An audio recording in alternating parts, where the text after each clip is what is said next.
Momentálne sa nachádzame pri bytovom dome Zombova 5 a 7, kde sme realizovali komplexnú obnovu bytového domu. Súčasťou tejto obnovy bolo aj vstupné schodisko. Na toto schodisko sme použili reliefovanú gresovú dlažbu, aby sme zabezpečili dostatočnú protišmikovú úpravu tohto schodiska. Toto riešenie je finančne stredne náročné v porovnaní s predchádzajúcimi dvoma, keďže dlažba a práca síce nie sú finančne náročné, ale pod túto dlažbu je nevyhnutné zrealizovať aj hydroizoláciu podkladu.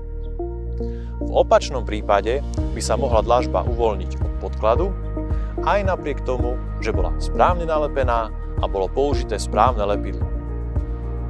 Životnosť aj tejto dlažby je dostatočne dlhá. Pri tejto dlažbe by som však odporúčal minimálne prístrešok nad schodiskom, keďže toto riešenie má najslabšiu protišmikovú úpravu v porovnaní s ostatnými dvoma variantmi a pocítite to hlavne v zimných mesiacoch, keď bude na dlažbe súvislá vrstva snehu. V takomto prípade sa na dlažbe už trošku šmíka. Samozrejme, po odstránení snehovej pokrývky má dlažba dostatočne silnú protišmikovú úpravu. Mali sme možnosť obhliadnuť si troje rozdielne schodiská v troch rôznych cenových kategóriách. Teraz už ostáva len na vás, pre aký typ rekonštrukcie sa rozhodnete.